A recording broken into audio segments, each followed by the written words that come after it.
Sunrisers Hyderabad அணியின் captain பாட் Cummins எடுத்த அதிரடி முடிவு ராஜஸ்தான் ராயல்ஸ் அணியை படுதோல்வி அடைய செய்தது.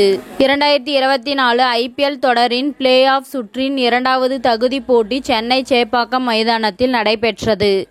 இந்த போட்டியில் வெல்லும் அணி IPL இறுதிப் போட்டிக்கு முன்னேறும் என்பதால் பரபரப்பு நிலவியது.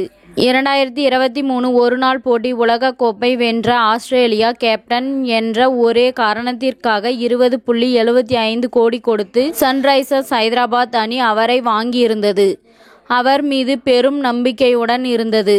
இந்த நிலையில் இந்த போட்டியில் சன்ரைசர்ஸ் ஹைதராபாத் அணி முதலில் பேட்டிங் செய்து 175 ரன்கள் குவித்துள்ளது. கிளாசன் 34 பந்துகளில் 50 ரன்களை சேர்த்திருந்தார்.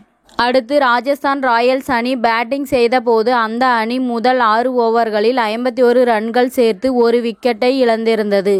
அடுத்த விக்கெட் கிடைக்காத நிலையில் 8வது ஓவரில் சன்ரைசர்ஸ் ஹைதராபாத் அணியின் கேப்டன் பாட் கமின்ஸ் சுழற்று பந்து வீச்சாளர் ஷபாஸ் அகமது களமிறக்கினார். அடுத்த ஓவரில் ஜெய்ஸ்வால் 21 பந்துகளில் 42 ரன்கள் எடுத்த நிலையில் ஆட்டமிழந்தார். இதையடுத்து தொடர்ந்து சுழற்று பந்து வீச்சாளர்களை பயன்படுத்த பாட் கமின்ஸ் முடிவு செய்தார்.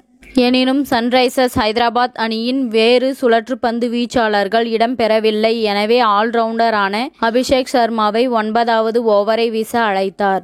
அந்த ஓவரில் சஞ்சு சாம்சன் 10 ரன்கள் எடுத்த நிலையில் ஆட்டமிழந்து வெளியேறினார். இதையடுத்து தொடர்ந்து சுழற்று பந்து வீச்சாளர்களை பயன்படுத்த முடிவு செய்த பாட் கமின்ஸ் ஷபாஸ் அகமது மற்றும் அபிஷேக் சர்மாவை தொடர்ந்து பந்து வீச வைத்தார். இடையே மற்றொரு பகுதி நேர சுழற்று பந்து வீச்சாளரான எய்டன் மார்க்ரமை 1 ஓவர் வீச வைத்தார்.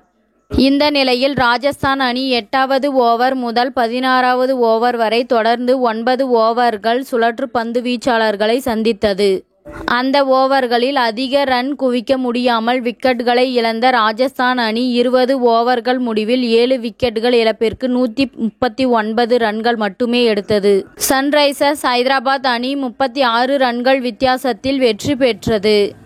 ஷபாஸ் அகமது 3 விக்கெட்டுகளும் அபிஷேக் சர்மா 2 விக்கெட்டுகளும் வீழ்த்தினர். இத்துடன் இந்த செய்தி முடிவடைகின்றது. நன்றி, வணக்கம். மீண்டும் அடுத்த வீடியோவில் சந்திப்போம்.